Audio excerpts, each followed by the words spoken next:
founder and director of the Responsible Drilling Alliance. It's a Lycoming County-based grassroots organization. It's an education, self-education for all our members, especially the 12 listening once a week, and an advocacy coalition, and we have about 850 members. The final meeting of the Governor's Advisory Commission, Lieutenant Governor Cawley reminded members that the Governor wants recommendations based on science, not emotion or desire for profit. Now, I'm here to give you some testimony on what is known as the dismal science. And I'm an economist, and I think you'll agree that's a good thing. We're here to talk about two forms of taxation. The need for impact fees is self-evident. The direct cost of gas development will fall on local residents and will be borne by taxpayers at all levels of government. It's going to be necessary for you to hammer out an impact fee bill based on a thoughtful analysis of the true costs of assignment impacts. Dr. Matteo and I agree on that completely. We believe the impact should be charged to those who cause it. Now, I'm going to ask Tam about this, but in one version of House Bill 1715, there was a provision that will effectively void the clauses in leases that place any government-imposed fees on the royalty owner instead of the well operator. And then I kind of disappeared next time I read it. Is that still in there? Is that Ellis's bill? Yeah. Representative Ellis has worked with our legal staff, and they believe that an impact fee could be assessed. Whose direct decisions lead to consequences. Instead of from all Pennsylvanians who are allowing access to the property and intrusion in their lives, they're not the ones calling the shots. There's a model ordinance provision in House Bill 1715. And that effectively takes away local control. We believe it should not be included in any final bill. A couple of reasons are given to us as to why it's needed by the industry. But one that's not included is that it can help expedite drilling of wells that serve to tie up leases, and not to actually increase current production. Municipalities are already quite constrained by the Oil and Gas Act as to what they can and cannot do by zoning. That's more than an adequate imposition on a local determination of the character and future of where people have chosen to make their homes and their retreats. There are reasons why Pennsylvania has so many separate municipalities. All industries need to deal with it. It's part of doing business here. A carefully designed model ordinance that is based on protecting Pennsylvania citizens' property rights could be very helpful in the many areas where there's no zoning protection at present. Say Wyoming County, 90% Arizona. Sullivan County, there's no zone. It's a free-for-all for gas companies up there, except for the prohibitions in the Oil and Gas Act. Now, we think if you had a base, Speak up. Okay, so if you had a baseline ordinance, the communities could choose to add and enhance within the constraints the courts have determined are permissible, not that silly ban thing, which is illegal. The poison pill ordinance in 1715 leads to an unacceptable choice. Funds to help mitigate impacts being offered in lieu of the community's right to determine its own character. Now, just to give you an idea of what people in our area, what we hear from people, there's an informal poll of 2,000 random voters. It's taken by a candidate for countywide office, and he's canvassed in over 20 municipalities in the past month. Nearly everyone voiced agreement that gas development needs to be done more responsibly and have expressed concerns about the long-term effects on our future. Why is there this level of concern? The answer is impacts. We're just in the beginning of development. We can do something about a number of these impacts, others we cannot. Besides the obvious heavy infrastructure costs, there are also many impacts that are not evident until you live with such a widespread dispersed industrial development. Many affluent retired or outdoor-oriented earners and job creators are already planning to move out of state to take their wealth accumulated here with them. There are also decreased profits being experienced by existing or fledgling businesses due to a sharp rise in space and personnel costs. Worker availability, material price increases, all due to competition with gas-related work. We hear a lot about the winners, but there are also many financial net losers. This group includes many low-income and fixed-income renters who have seen steep increases in rent and in evictions, with rental housing now going to premium. These impacts are made more critical when they happen in small towns and rural townships. Now, Williamsport's doing pretty well.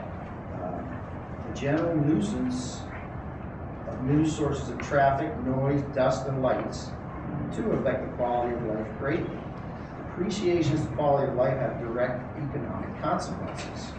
Perhaps these can best be addressed now as part of the severance tax concept.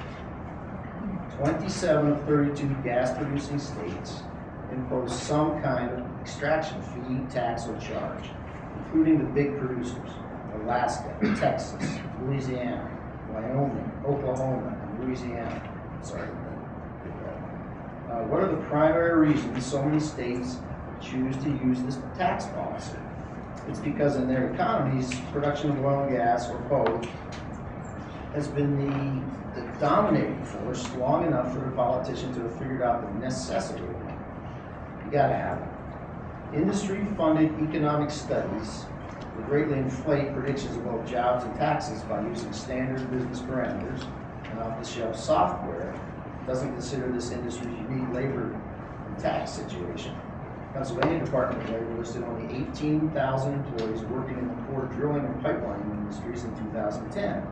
So when we heard from the gentleman to Berg first, they talked about over 200,000, but he said core and related industries. And what you have to do is look at what was the method that they came up with those related industry jobs. And I think you'll find that the implant software was involved. Look, I'm not a professional economist. We should be talking about it. We should be talking to the best people you can find, because look what you're up against. You're up against an industry that's been at this for 100 years. They got the best accountants, tax attorneys. I mean, it's unbelievable what they can do.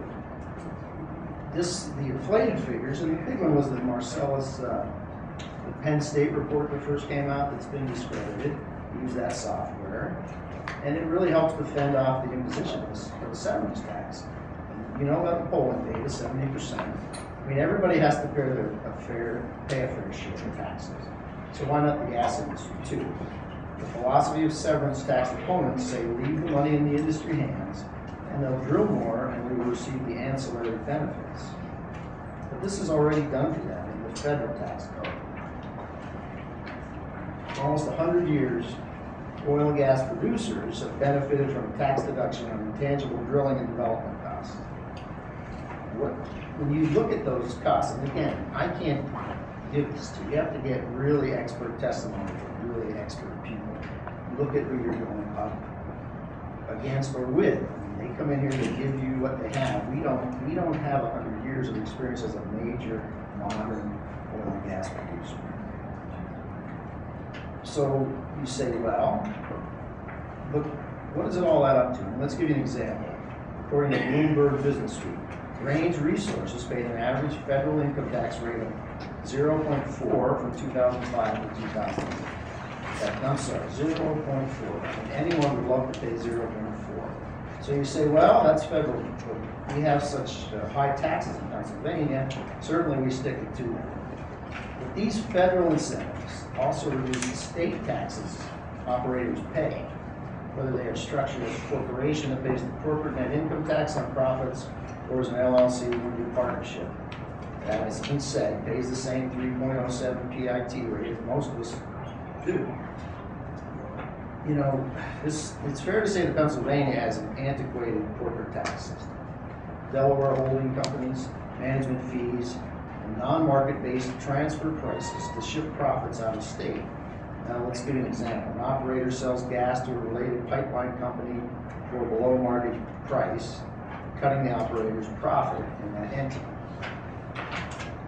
You may say, well, they're mostly all LLCs anyway. 9 of the top 10 in the state in number of Marcellus shale permits as of March are LLCs, including Royal Dutch Shell, Chevron's Atlas Energy, and Anadarko. You know, it doesn't matter if a company's an LLC or an LP or a corporation. Well operators are probably subject to our capital stock and franchise tax. Okay, now we got it. The thing is, it's being phased out. kind of a funny coincidence how it is to be completely eliminated in 2014, just when the Marcellus shale infrastructure is getting rolling. Point is, you know, the industry is they do two things really, really well: public relations and tax avoidance. They've been at it for 100 years, and you know they have other talents, but that's two of them.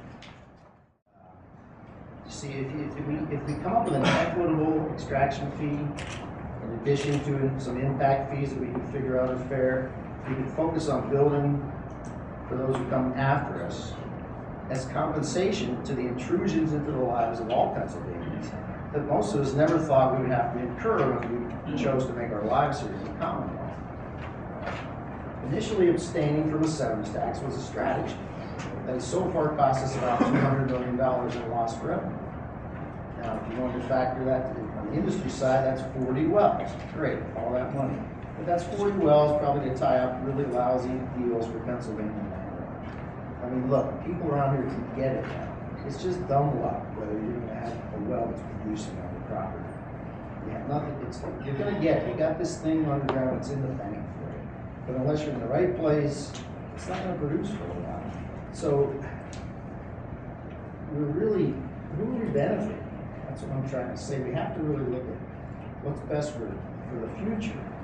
I mean, let me ask Gar, who has preeminent rights here, the surface owner or the subsurface? This is the problem. This is what gets people nuts about this stuff. But look, they have the laws, and it's all wrapped up. I mean, you're a deliberative body. They have armies of accountants and lawyers. And in order to compete with them, about the only thing you can do right now is punt. And that is a severance tax. Get some money in, hire some experts, get some impact fees that make sense, and start to control this thing. You've got to look at, just take a metaphor, okay? Gas and oil are full of football metaphors. We used to have a game called the Big 33 around here. Invited Texas up, they killed us. We stopped the game. We are being routed. I mean, it is ugly. And look, you know, all we're trying to say here is it's really vital for you legislators, especially on the finance committee, to get a better understanding of the industry and then attempt to steward the development to Pennsylvania's advantage as much as these powerful outside forces and now owners of these preeminent subsurface rights. It's probably what, over half of our state that they already have the rights taken? I mean, the percentage of the 70 Marcellus is 2/3 of the state.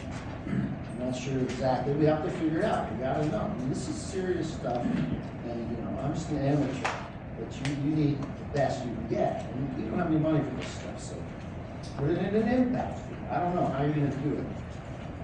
Look, let me give you one more example, okay? You got to have a tax policy that start letting these people, these forces, and not these nice gentlemen that we talked to earlier. This is the corporate people. This is the top of the chain. You got to let them know, and you also got to let the financial markets know that we're not the chumps they used to be in the corporate suites in Oklahoma City, Dallas, Houston, and across the entire nation of Norway, whose state-owned oil company bought a 32.5% stake in the leases of the largest leaseholder in Pennsylvania. That's America's natural gas champion, Chesapeake Energy. No reasonable fee on the coming gas extraction? Ask yourselves how it will play out in your district when the profits from 18 trillion cubic feet of gas are going to help provide cradle-to-grave social services for Norwegians, while Pennsylvanians see the land they assume is going to be part of their future put at risk. Thank you for listening. Thank you for your testimony. Stated that one of the reasons the Finance Committee is here is to do a lot of fact-finding and gathering. I actually have two quick questions myself. You had raised questions about the job growth and whether the numbers and projections were, I hate to use the word truthful, but it seems like you were questioning whether they were legitimate, whether they were direct from the industry or related. I can't imagine, listening to your Chamber of Commerce, some of the business leaders around here wanting to delineate that sharply, that they're more concerned with not having the job growth. I mean, would you prefer them not have the jobs, whether they're industry direct or related to jobs? Well, I'm saying that there aren't as many jobs as they say there are. I mean, there's jobs in Williamsport, there's jobs in Tawana. What are the job impact of a big increase in, decrease in unemployment in Tioga County? A couple of thousand jobs. I mean, what I'm trying to say is, yes, it helps the local economies. What does it do for Pennsylvania? We have 5 million people in the workforce. Well, I think if you look at the national economy, it's been experiencing double-digit unemployment. I think all job growth is very much appreciated. More importantly, we see the money is being reinvested. People starting to buy cars and starting to do purchases. That's a reflection that people are earning wages. And I've actually had people call my office who have changed jobs midlife and said, you know, this is the best job I've had to sustain my family in a long time. I think whether that's a direct job working for the industry or related job, I think that's a positive. I would not want to minimize that as a positive thing coming out of this overall growth. Okay, I'm trying to say here, you know, we've got them here. They have $3 billion in this state. They're going to wind motor under Ohio for a while. But, you know, we live here. A lot of people live here. And this area that we see belongs to all of us. And there are risks involved. And risks are really something we have to talk about here. Because you came up that valley today, it was foggy. Like, that's a temperature conversion. You start putting pollutants into that atmosphere. I mean, don't ask me, I'm not a scientist. But this is serious stuff here. People are worried about their water. We know this. We live with this. Everybody's concerned about it. And really, jobs, yeah, are very important. And the trouble is, the whole country has these structural unemployment problems right now. And we're lucky we have this, okay. But there's a lot to think about that we're not thinking about. Well, I just wanted to assure you, I don't believe that person on this panel, probably in this room, that is not conscientious about the environment, about the water. I think even the industry, who many of them are actually now living in our communities as residents, see this as a long-term investment within the Commonwealth, that it benefits all of us. There's nothing to be gained by anybody by polluting the waters. We've done a pretty good job, I think, as a department, as a Commonwealth, trying to regulate this and provide the resources to do that. I hear what you're saying, but I just want you to understand that is the whole premise behind this fact-finding mission. Last thing I just wanted to mention, you had made the allusion to the fact that there's some coincidence between the phase-out of the capital stock and franchise tax in 2014. As you may know, that was actually started under former Governor Tom Ridge. It was slowed in the previous administration, and otherwise its phase-out would have ended in 2012. So that time period has nothing to do with Marcellus shale. It just has to be the fact that the economy tanked, it was slowed down in prior administrations and worked down budgets. But that was done as our idea, an economic stimulus for the Commonwealth. I think we have some other people that want to ask questions. Representative Boyd. Thank you, Mr. Chairman, and I appreciate you bringing up I was going to mention that about the capital stock and franchise tax. That tax should be gone, actually, as we speak. So, and we're one of the only states, in fact, we're the only state that we have the highest corporate net income tax of 9.9 and a capital stock and franchise tax, which is really a double tax on business. But I would, somehow there's been a number of testimony that is focused around a company who files as an S corp versus an LLC and LLP. Just to give you a little history, in 1991, the state of Pennsylvania faced a roughly $1.5 billion budget deficit, and in that year, the largest tax increase was passed prior to recent tax increases under a prior administration. That tax increase took the corporate net income tax rate up over 12. At that point in time, and it assessed capital stock and franchise tax. At that point in time, corporate owners, I happen to be one of them who filed and paid taxes as a CNI, changed the way I paid my taxes to file an S corp. There are disadvantages to being an S corp. There's disadvantages on the federal level. Your benefits are taxable, particularly for small companies. The reason I did it was because the legislature at the time, and I don't know if anybody here was a legislator, but if it was, they can catch the wrath of me for that tax change in 1991, because it forced my company to follow the path of least resistance. And let's be clear, I would suggest to you that every law firm in this state is formed as a partnership. And I would suggest the reason that they're formed as partnerships is to avoid paying taxes. There's nothing sinister. In fact, I would suggest that most of the people in this room, given a choice as to how they file their taxes, most of them probably take deductions on their federal income tax for their mortgage interest rates or their charitable deductions.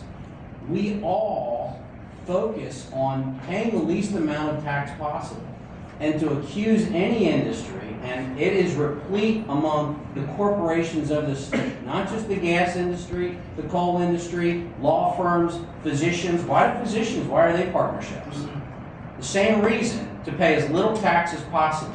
So there's nothing sinister about that policy, and we've made this connection that there's something evil, and I want to eliminate that. Well, not just you. Please respect, it's not just you. There are many others. Many of us will do that. The key is businesses really don't pay taxes. People pay taxes. Somehow, every tax we assess on every industry trickles down, whether the oil industry, the gas industry. I, as a ratepayer, I pay it when I buy a gallon of gas. I pay it when I buy a gallon of, or when I get a cubic foot of gas. The corporate net income tax or taxes that are paid by Lowe's or Home Depot, I pay them when I buy something at that store. Every dollar in sales tax is paid by an individual. Even if the company makes profits, that profit that goes to a shareholder is taxed, whether it's a distribution or dividend. What we're talking about here is an impact fee. And I think, generally speaking myself, I can support a fee that does in fact mitigate the impact for the local residents. But we need to clarify that it's not the windfall that it's going to solve everybody's property tax problem or anything else in this Commonwealth. I'll step down from my soapbox now, Mr. Chair.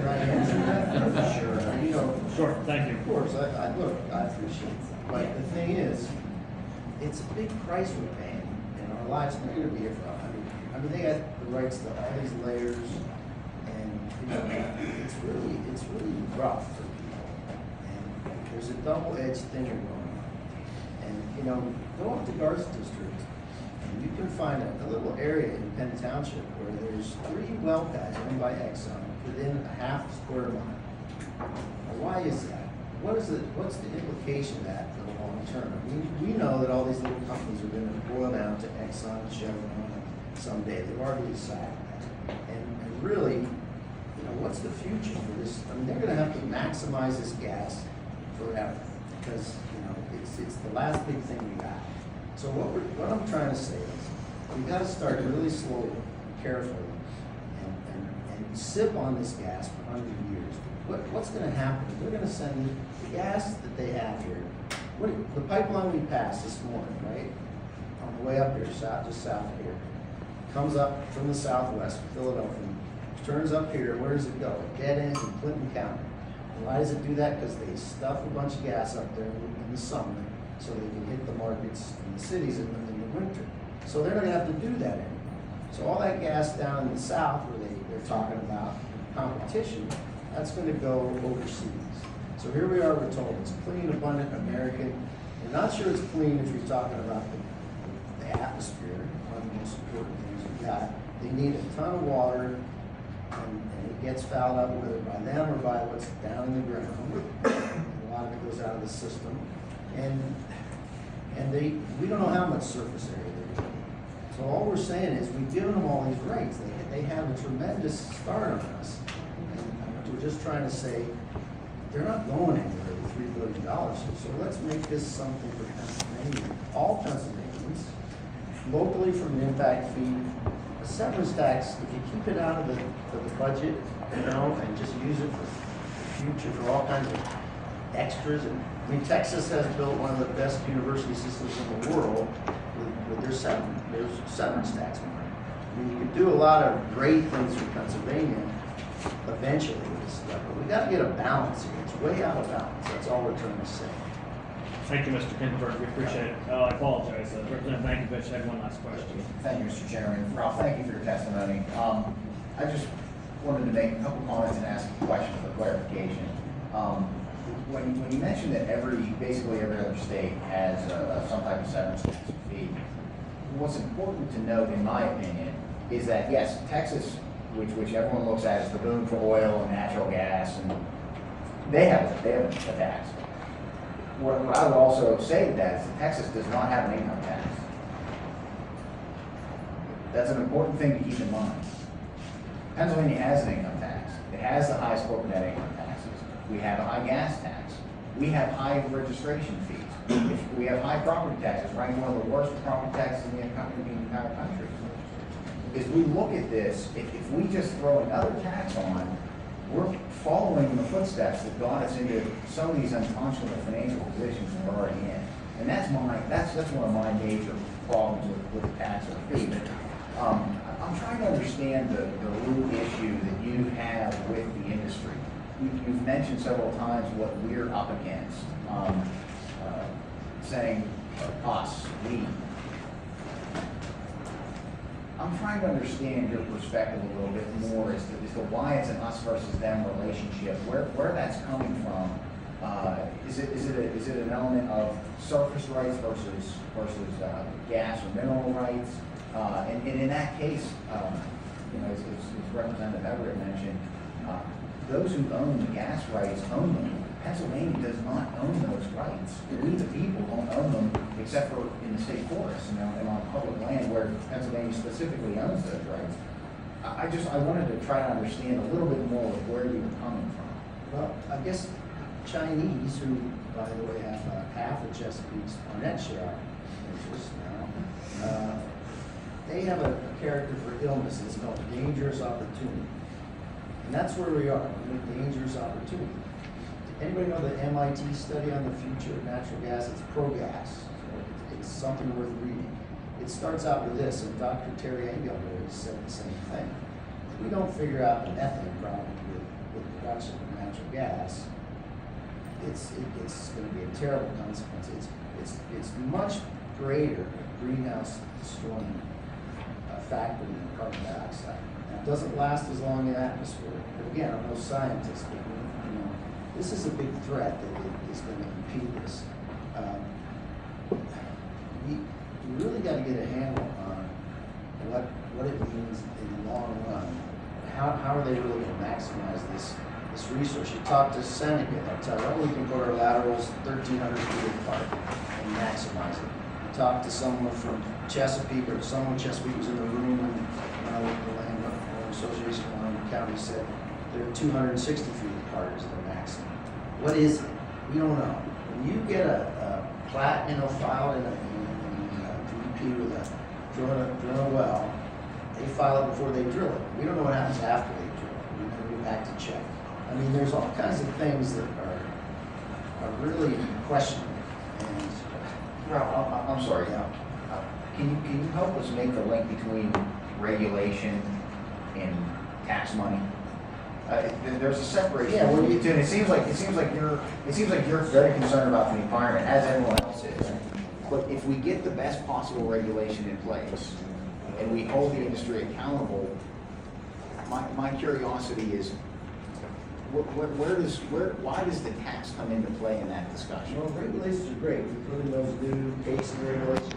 They've been working on cementing and casing for decades, and they never have gotten it right yet. We just had something happen in Montgomery County, because district out east, and they don't know the answer yet, but there was post-regulation, new regulations. I mean, these problems are not that solvable easily.